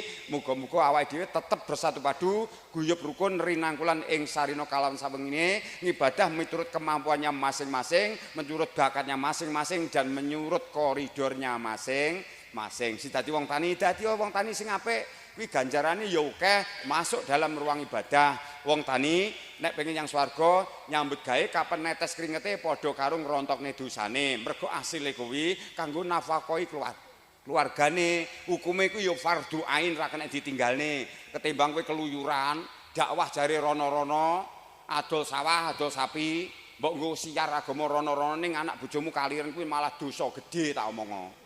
Paham? Paham to ngene iki? Nah, dieling-eling, awake dhewe awas pun to, si penting wayah nyambut gawe. Si dadi pedagang dieling-eling. Dadi pedagang nek dodolan aja larang-larang, tanggane si tuku ben pirang-pirang. Nek oleh bathi ben kenek nggo nyaur. Luwihane nggo nyaur utang kenek dienggo tuku kalung karo. Iya, alhamdulillah. Ketoke bakul kabeh iki. Wis kaya ngoten niku. Sing dadi napa niku perangkat pejabat selama bisa napa melayani masyarakat dengan baik, mensejahterakan warganya, dia itu juga masuk dalam ruang ibadah. Sing dadi pengajar, dadi Pak Guru, Ibu Guru, diniati amardotilah golek ridani Allah, napa menyampaikan ilmu kepada murid-muridnya akan menjadi murid yang soleh dan solekah dan mempunyai prestasi itu juga masuk dalam ruang ibadah. Sing dadi napa niku dadi napa mawon pokoke sesuai karo bakat dhewe, semuanya tidak lepas dari nilai ibadah. Lah swargane besok lewat dalane leh ibadah dhewe-dhewe niku. Nggih napa nggih? Nah, si wong melarat besok ilaboe oleh tangga, leh slametan, leh nglayat ngoten niku. Dados awake dhewe jangan kecil hati, ora usah meri darbe liyan, ora usah meri marang derajate liyan. Si penting syukur ana apa sing ana, guyub rukun, wayah nyambut gawe, wayah slametan mangkat, wayah nglayat teko, wayah rewang yo teko. Si penting wajibane nguripi nafakoi keluargane. Insyaallah dijamin swargane Gusti Allah. Allahumma amin. Pun lagune napa niku?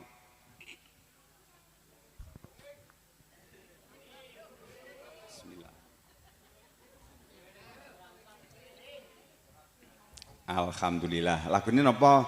Nuwun sewu anu Mbah Tikno jenengan nyuwun wektale sakwetawis mawon. Monggo sakniki jagongan kalih kula. Keranten mungkin nek panggih jenengan kok terus ngampek ketoke ora ketok harmonis, ora kerap ketoke wah percuma. Kalian jenengan kenek karo mikir, kula paring kesempatan karo mikir. Mikire maksude lah iya sida mukti iki besok leh ngundang kapan.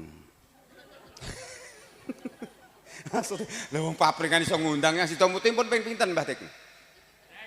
Ping kalih. Midah ini kan papringan ora asli sida mukti. Riyen pun nggene Pak Syukuran nggih Mbah sapa kae, Mbah Kaji sapa kae? Nah kan. Wo nggih niku nggih natos sekali. Wis suwi nganggo bianget sadurunge corona. Pun nuwun sewu monggo Mbah Tik nek wonten wekdalipun nyuwun napa niku kelonggaran manah jenengan sami monggo nderek napa request lagu paring napa berkah napa niku denek durna swara supados sedulur-dulur ing Pak Motor iki kawis tinggalipun betul-betul menunjukkan Islamku rahmatan lil alamin. Awake dhewe lewat napa wae nuturi sedulure ora perlu nganggo dalil sing angel-angel, lewat ura-ura, lewat nembang napa wae sing penting iso nampa jroning ati insyaallah ya dengan bekal niku mau iso insyaallah bakal iso dilakoni kanthi gampil. Allahumma amin. Monggo Mbah Tikno. Kula gadang-gadang Mbah Tikno umpama jadi bupati ini jane. Ini kula sawang niku jane kok tanah yorong wayahe. Alhamdulillah kula niku riyen atus matur nek jenengan anggota dewan sangat pada tempatnya Mbah. Alhamdulillah lulus menjabat anggota dewan 2 periode berturut-turut berarti sukses to nggih. Alhamdulillah. Bapak Ibu sekalian itulah napa niku rencana manusa kalian menapa pangeran niku mboten sami.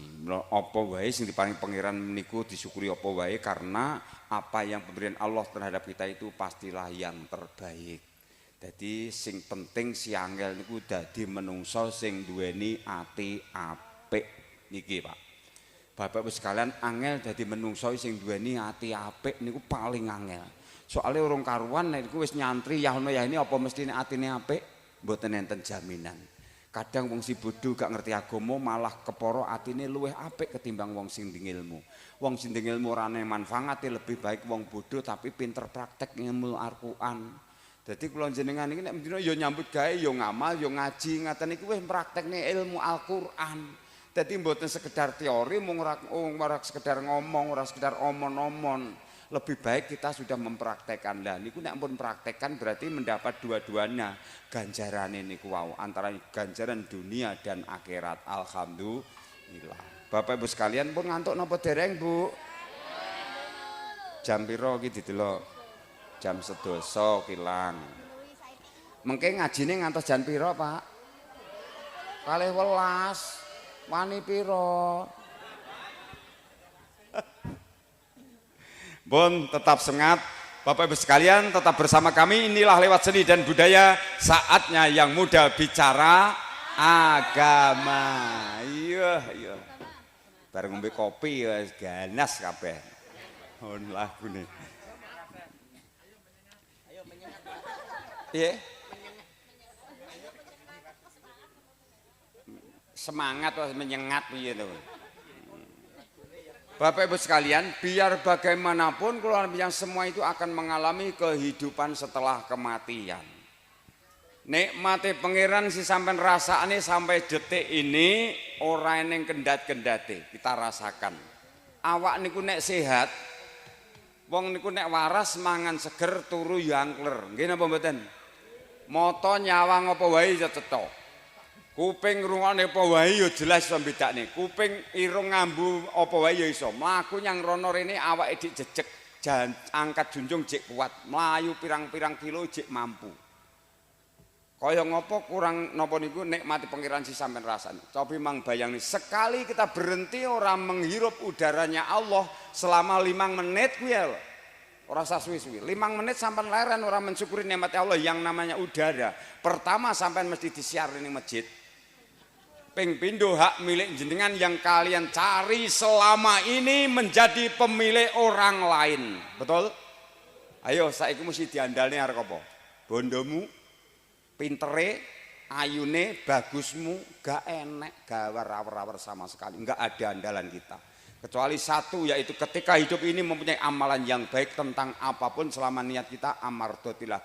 Karena ad-dunya masro'atul akhirah. Dunya kuwi tanduran kanggo akhirat. Nalika urip ora kebake nandur kebencian ning alam dunya, aja ngimpi nek bakal ngunduh wae pakarti besok ning akhirat. Nggih napa mboten? Dunia niku hanya sementara mung transit mawon, tapi yang selamanya adalah di akhirat itu akan kekal abadi selama-lamanya. Gak eneng hitungan hari, hitungan bulan, hitungan tahun gak ada. Semula kalau ingin menghendaki pengen urip menak sandeng widodari ya selawase. Pengen wong wedok itu, pengen wong ganteng selawase, pengen minum susu selawase, pengen makan madu selawase, enggak ada. Mulane godaan di dunia ini luar biasa, banyak sekali fitnah kemudian menerpa kita berbagai macam cobaan. Napa enten wong urip sing tanpa ujian saka pangeran?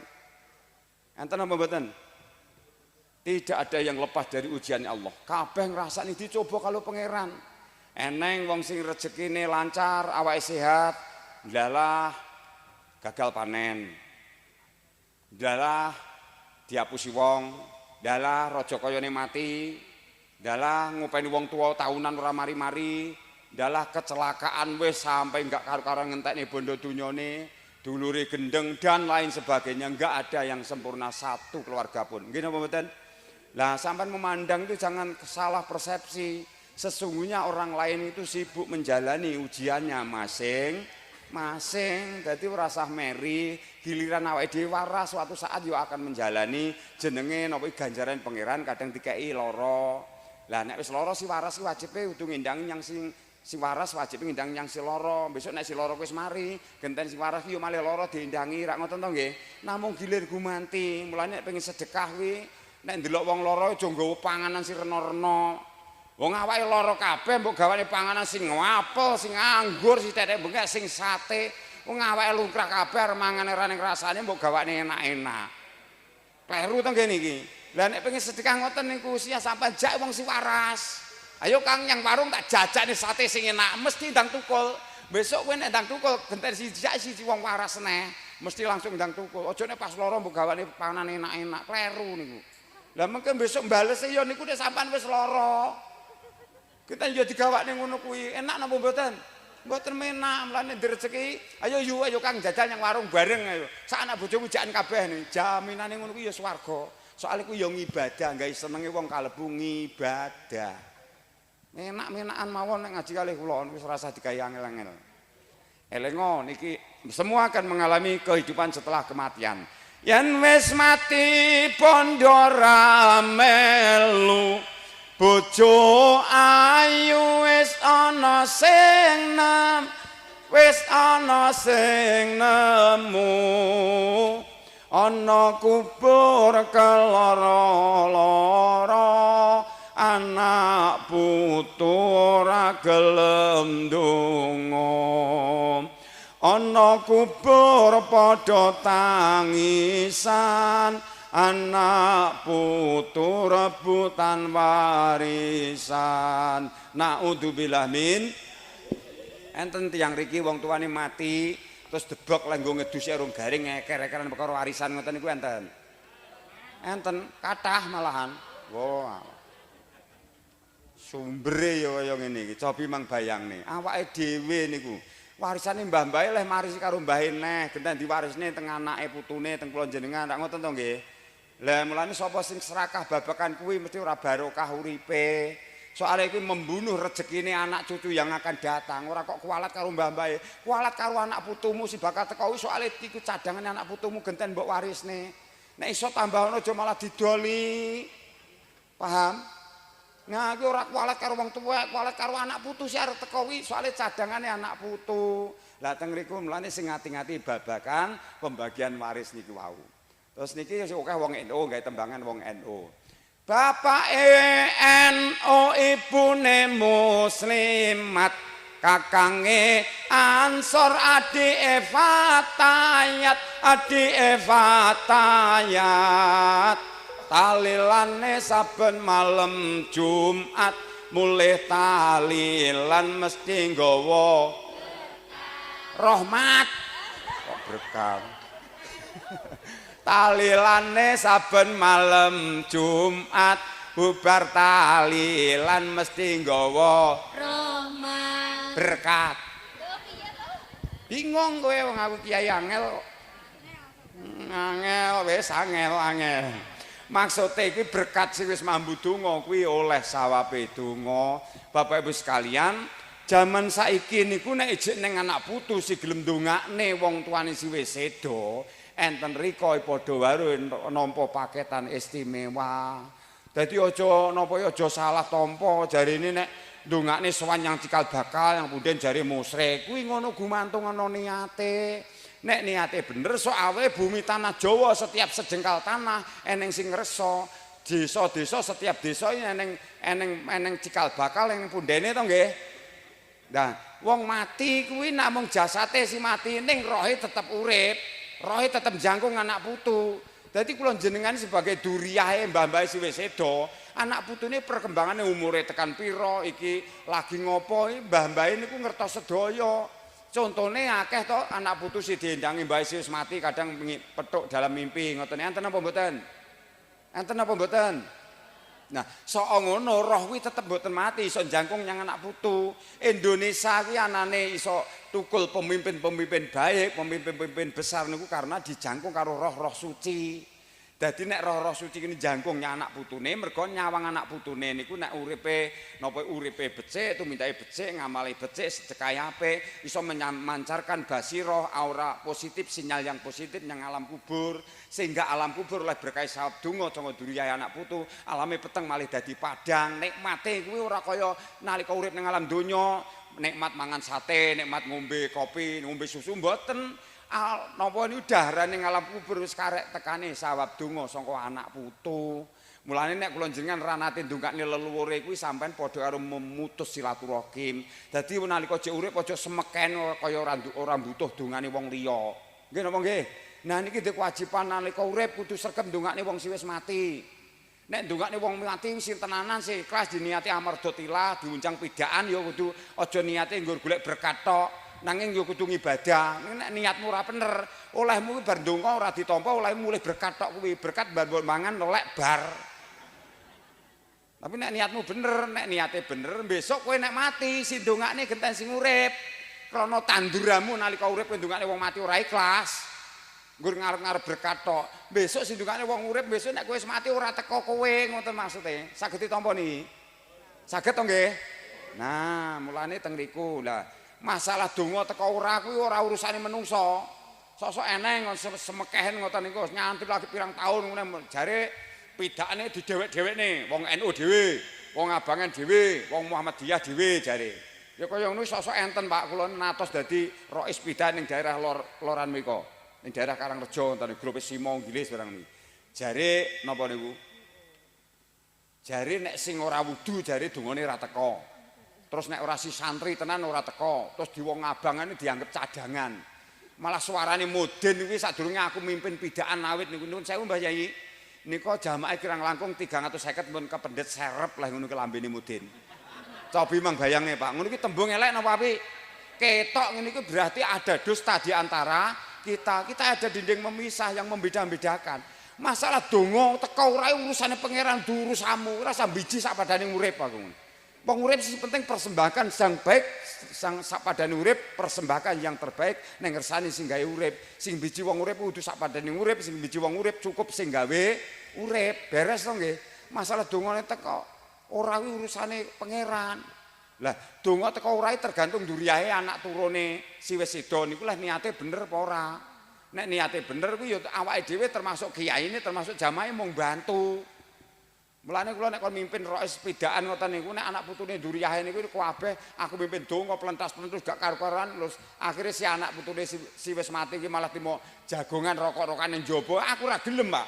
Lha kok menakmen aku nggo bantu kowe iki sing kewajiban ndongane wong tuwek nyuwargane wong tuwekmu kok menak nyalami wong cangkruan ning jaba rokok-rokokan aku. Aku iki ganas Pak niku. Kula niku kritis niku. Tapi tujuan kula kanggo memahamkan tentang tradisi niki. Supaya ben paham. Nek empun jenengan dongane ketampa ning alam barzah memancarkan basirah nyang anak putu. Dadi anak putu ki uripe malih dijangkung. Apa keturutane kasembadan apa meneh nek jenengan bolak-balik saben malam Jumat gelem ndongakne napa lelure utawa wong tuane sing wis sida ning alam barzah. Ben ora musyrik carane dos pundi sowan maca nyuwun yang jaro kubur daripada napa cara ngirim donga ketimbang sangka dodoan kok mung diuncalne luwih becik teko terus dipasrahne kaya Sinoman niki wau dipasrahne ngeten. Nggih napa mboten? Ya sampai dikirimi dhuwit terus dibalangne kon njaba karo dilungne karo dipasrahne remen pundi Pak? Nah teng mriku ning mulane lek ngoten kuwi iso njangkung teng anak putu apa tujuane kasembadan carane ben ora musyrik sowan jaro kubur maca ahli kubur assalamualaikum ya ahli kubur nek ra iso ya bismillahirrahmanirrahim nyemplung ngedruk mlangkah sisih kiwa terus teko kono ngadep ning maesane bapak utawa ibune nuwun sewu duh Gusti Allah kula sowan teng makom mriki mboten sanes sepindah gandeng sampun dados pesti panjenengan bapak ibu kula sampun panjenengan dunut wonten alam barzah sakmenika nyuwun tulung ya Rob panjenengan paring pangapura sedaya kelepatanipun panjenengan papaken wonten Jannatun Naim panjenengan paring nikmat kubur ingkang langkung tentrem langgeng sak lami-laminipun ya Allah panjenengan paring magfirah sedaya kelepatanipun nalika gesang wonten alam donya ya Allah kula nyuwun mugi-mugi kanthi karomahipun bapak kula niku saged ditampi jenengan saged lumeber dhumateng kula sak keluarga sehingga kula sak keluarga paringana akas waras kuat selamat selamat donya saged akhirat murah sandang murah pangan rezeki krana ridho panjenengan ya Allah. Musyrik napa mboten ngoten niku? Entuk ridane nyuwun ridane Gusti Allah. Lha nek sampean teko wis teko bapak, mbok aku rene iki arep mantu butuhku ora duwe, aku njaluk tulung. Badannya aku njaluk tulung piye engko nek mantu ben terang kintang padang jinglang bali ra utang. Lah nek njaluk nang kono ya jelas musik to, Bro. Nggih napa mboten? Nah, teng mriki niku bedane kula jenengan kita kembalikan kepada innamal a'malu binniyat. Dadi sesungguhnya segala sesuatu itu tergantung kepada niat. Nek pun ngoten ahli kubur niku ndonga setiap hari, setiap saat ning alam barzah niku ndonga, ya Allah jangan kau cabut nyawa anak turunku sebelum mereka menjadi orang-orang yang baik. Dadi nek awake dhewe kok cek urip tekan sakmene senajan tok cek beling, senajan tok cek nakal, senajan durung dadi wong apik, kuwi oleh napa niku oleh dongane ahli kubur ngoten lho Pak nggih. Paham to nggih niki? Nah, ngoten niku mulane tujuane tetep dilestarikan. Lah, hukume sing ndongakne leluhur iku kan enek ning tradisi, kadang 3 dina, 7 dina, 40 nyatus bendak pisan pindho ngampe 1000 dintene ngoten nggih. Nah, niku nalika sedane Kanjeng Nabi sebetulnya ada aturan madhabnya sendiri-sendiri. Enten si miturut madhab Hambali, madhab Syafi'i, madhab Hanafi niku sendiri-sendiri dan semuanya ada memang dibenarkan. Nalika Kanjeng Nabi sedo niku kabeh para sahabat niki kabeh garwane kon memasak-masak. Tapi diniati padiah lan manfaate dikirimne yang sing wis sedo.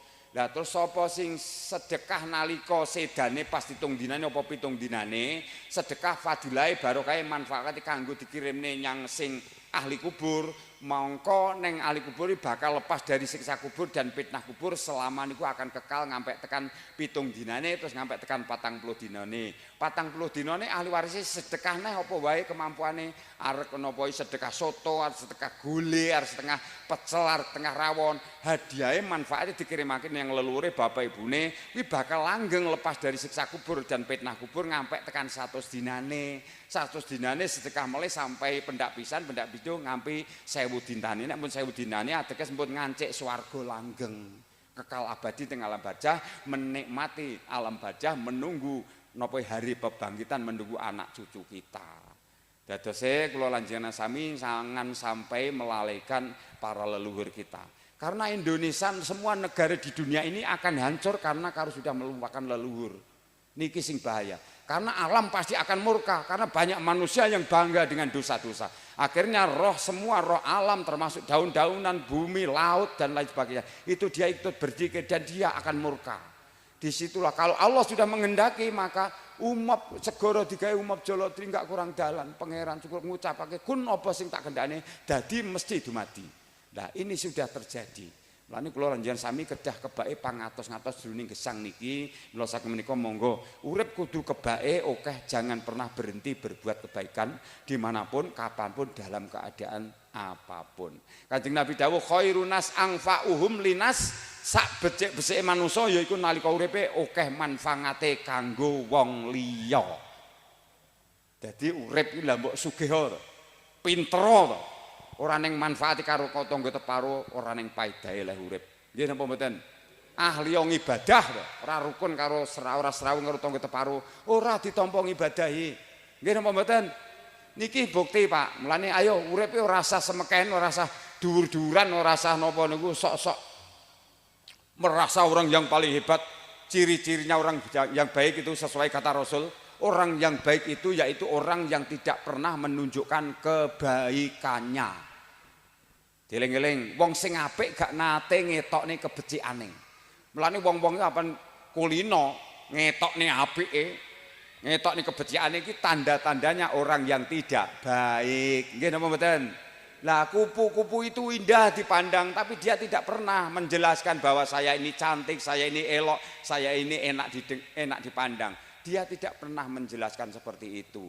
Air itu bisa menghidupi seluruh makhluk di dunia, tapi air tidak pernah sombong, tidak pernah menjelaskan bahwa saya yang menghidupi kalian makhluk di dunia ini. Tidak pernah, tapi yang merasakan itu bisa mengambil hikmahnya dari air dan melihat kupu-kupu. Nggih napa mboten? Nah, orang yang baik itu sebaiknya sampaikannya yang terbaik, yang penting berbuat, berkarya dan berkarya. Nanti orang lain yang menilai dan Allah akan maha melihat dan mendengarkan. Oke? Masih semangat? Pun ngantuk? Ngombe lagi.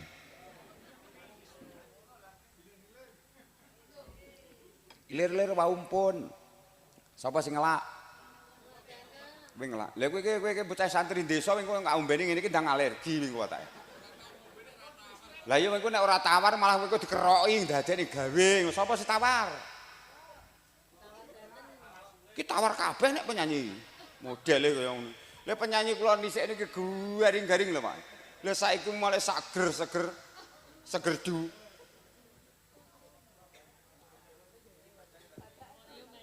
Yo badake, yo apa neh. Degane raneng rasane kok degan, wis ora raneng mbok. Iya kaya ngene iki oleh Ganjar kan tetep panitia. Lah kula iki nggo adah tok kuwi. Nyo. Kono wis bar nampani genti nampani beda.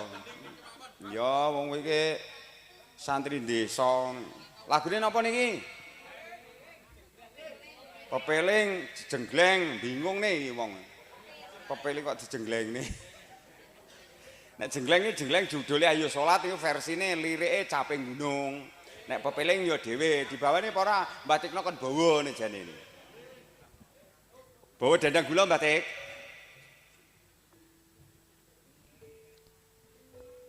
Eske kersa bawa napa batik? Bawa. Bawa dandang gula mungkin dipalarne, wih gayeng kowe. Wis mantep.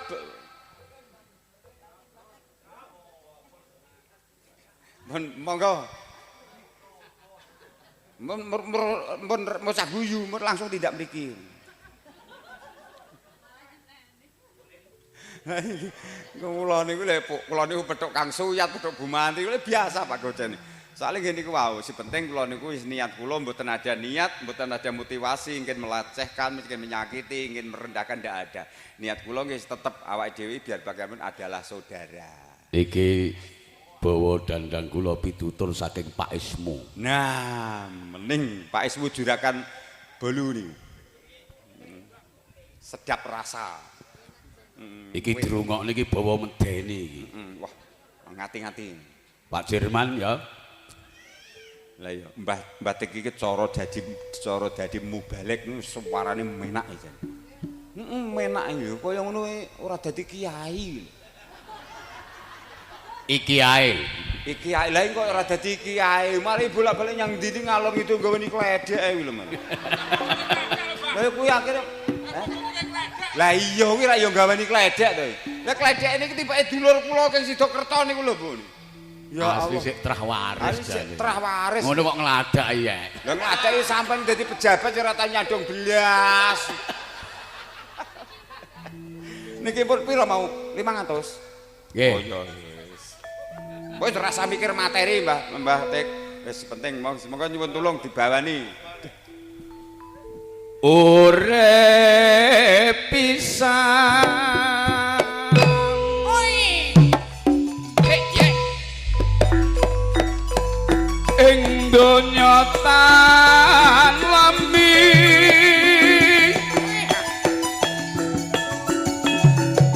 ing mangkone bakal tinimbalan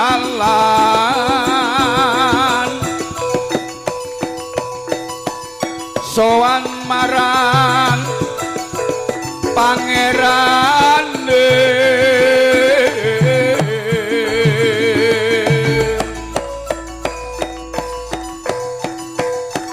bondolan donyan nipun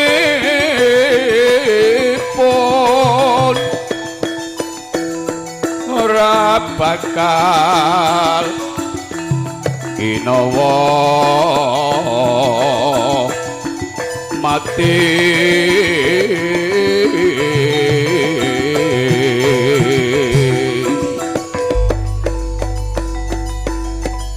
kejawi mung amalira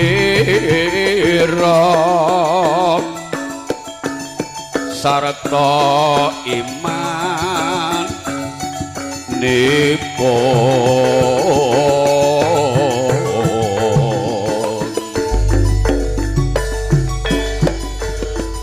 mati datan pilih janmo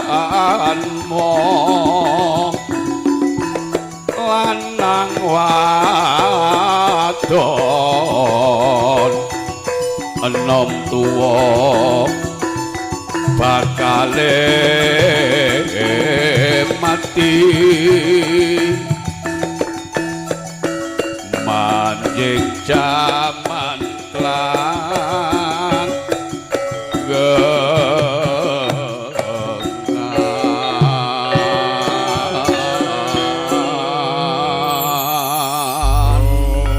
matur suwun.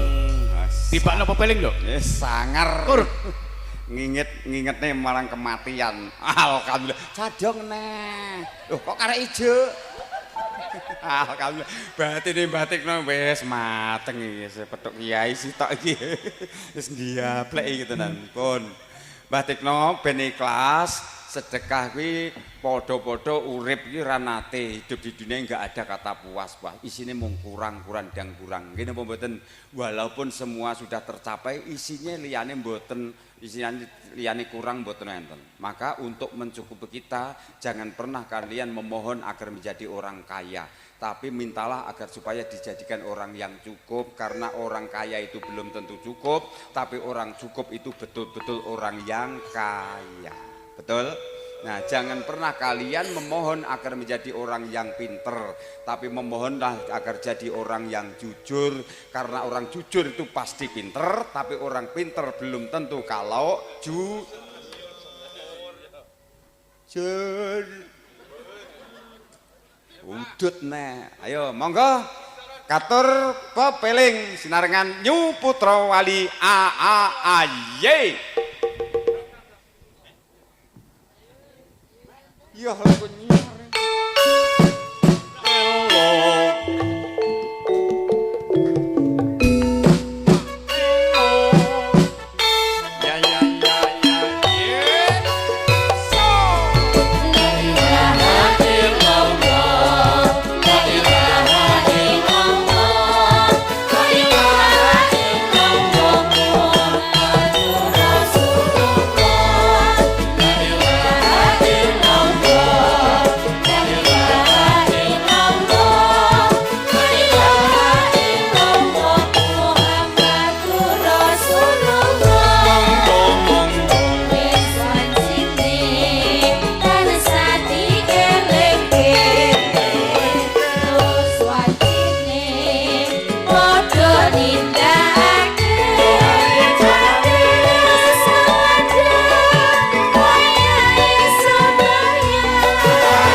Sayekti ngedohke tindak mungkar Maghrib lan ngisa jangkepe prayogane ditambah salat sunahe ayo ayo ayo Sesembrono iku perintah agama ngelikono ning donya wong sedena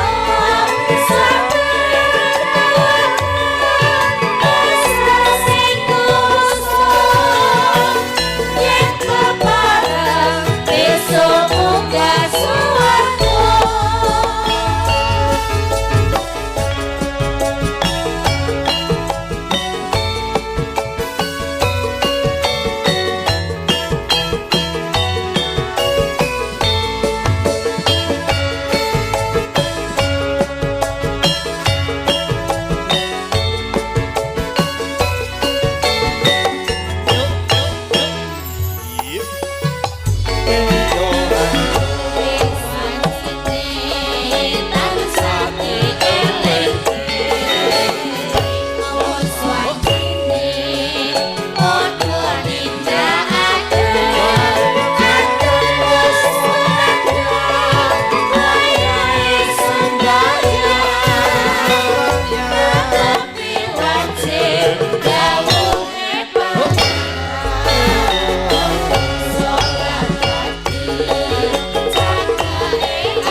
sayekti ngadone tindak mungkar Maghrib lan isa jangkepe prayogane ditambah Sesembrono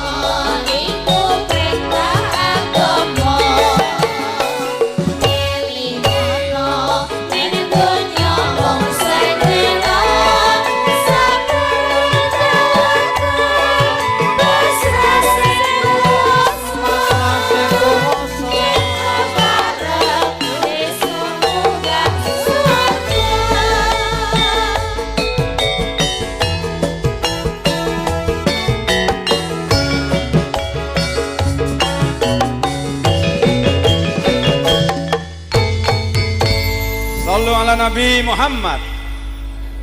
Mandeke ora kaya biasane, wis apik iki biasane. Noneng biasane kan ngono, wis ora padha ya apik. Wis diatur iki. Mari larang iki ngene iki. Diyayang to Pak nggih. Sampeyan njaluk lagu napa melih pun digawe rileks mawon enjoy ngaji ora usah digawe angel-angel. Awake dhewe aja digawe napa ne aja gawe susah wong urip pisane kok susah. Awake dhewe kaya wong India niku lho Bu. Cara niku susah ya nyanyi, seneng ya nyanyi. Si penting nyanyi nggih. Lah nyanyi lagu ini ku ning maknane ora sekedar mung nyanyi mung ngangop tok, tapi syair-syair kula ini tetep membangun umat. Tujuannya kan niku wis langsung niki. Soalnya niki lewat seni dan budaya sekaligus menyampaikan ukhuwah Islamiyah, ukhuwah watoniyah, ukhuwah basariyah. Napa Kong? Tombo hati nggih. Mbah Ahmad Yadi nggih. Sehat kok nggih? Alhamdulillah. Yes, wani Mbah Ahmad Yadi pinten tahun niku? Pinten? 64. Kaya ngono mau 64 cuk wetes kaya ngono. Tapi mang bayangne to. Wong sakniku apa kliwat umur 50 ngene alah. Sing kulane biasa duduk-duduk ning AC-AC kliwat umur 50 wis reno-reno. Wong sakniki wis akeh padha lempoh-lempoh ngoten niku. Nek mboten ngati-ati krana niku mboten napa niku mboten mensyukuri nikmat pangeran sing diparingne niki. Lan donya ora langgeng awake dhewe nek sehat, waras kaya ngeten niku aja sak semeken, kudu semanak karo tangga teparo. Kuwi mbuh kuwi wong melarat, menen sing rada grecek Bu nggih. Pak nggih dieling-eling. Aja awake dhewe nek waras uripe menak rezekine akeh awake dhewe napa niku bergelimang harta bahkan bermandikan cahaya ora kurang berambang jahe. Bareng tanggane liwat ketoke wong sengkek, wong gaene wong melarat ngono tekone ora disauri. Bareng wis stroke lagi gelem tekok. Arep nyandi to men. Lagi wong cek gelo karo nalika dhisik pas sehate, nalika sugih nanti tekone lara nyauri mbok wis stroke lagi gelem tekok.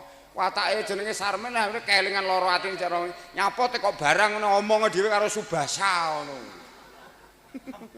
Ya Allah, niku lan donya ora langgeng pun sepenting awake dhewe dalam keadaan bagaimanapun jangan pernah berhenti berbuat baik. Ayo, lagune iki eneng bintang tamu niki jek sitok iki sirung tak celuk. Mas Joko lho. Langsung kaya dalang kondang lah.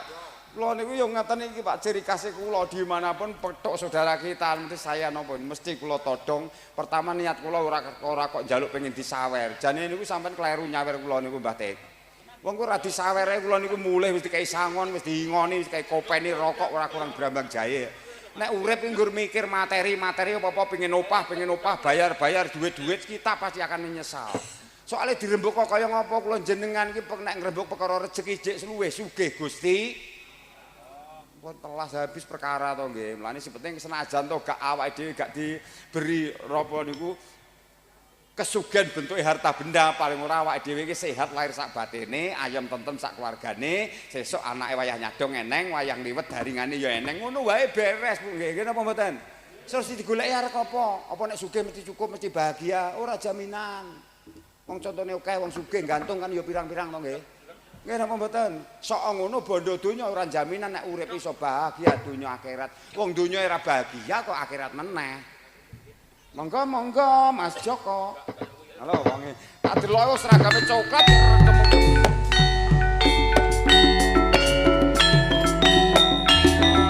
wah sampah.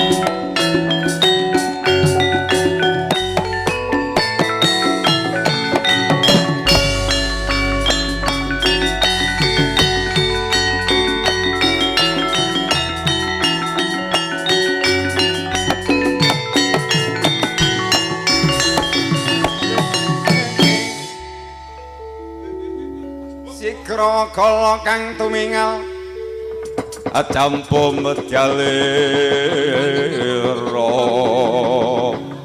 ler tatit pileting koto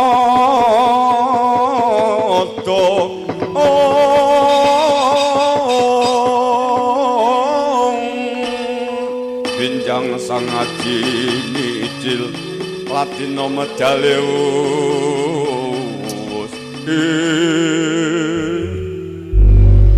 Sigro cantut. Mbegek. Waduh, metu Semar. Wedi aku nek karo Semar iki. gugek mel Sadrulita lae. Oh, iku wancine sowan anu Ndara to iki. Betul. Nggih. Jan. Wis anake celuk kabeh Semar Gareng, Petruk Bagong. Nggih. Pripun Pak Yai? Alhamdulillah menika Alhamdulillah. saged panggih. Nggih, Jan. Niki luar biasa apa biasa di luar niki? Biasa di luar niku sih mesti. Sing bagus niki semangat tepuk tangan untuk warga Papringan. Luar biasa. Alhamdulillah. Kula nyuwun nemi mawon. Belok. Ndi kene. Lho malah dibari wilah niku. Nah ngeten iki wong seni, wong sing mbanomo niku mboten paham babagan agama, mboten ngantos rawuh pengajian. Isine nanggap putra wali kan ngeten iki Bu nggih. Akhirnya jenengan malih paham sedikit banyak mengke bakdo jagoan kali kula paling mboten ora kitang sak garis tambah derajat tambah ilmune, ora kitang sak derajat tambah iman lan takwane. Allahumma Amin. Nggih. monggo Mas Joko. Niki nggih cakepan ingkang mengku pitutur kula nggih nyonto kalian pepundhun kula Mbah Teh. Iya mung dalang kondang nang Nggih, nyanyi niki- kudu apik. Anggitanipun Jeng Sunan Kalijaga. Oh ngono. Wah. Mingkar mingkuring hukara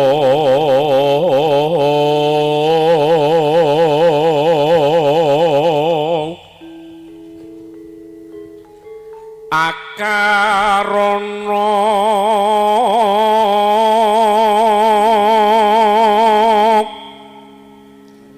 karnaning marati siwi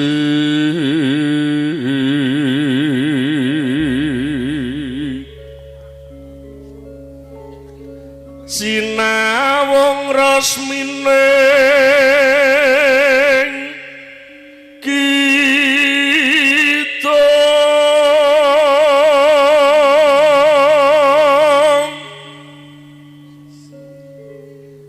sinupa sinukarta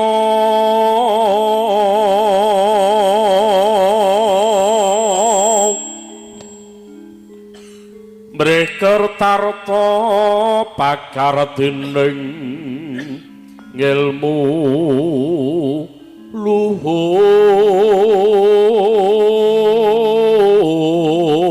luhur kang tumrap ning tanah Jawa niki lho agama ageming aji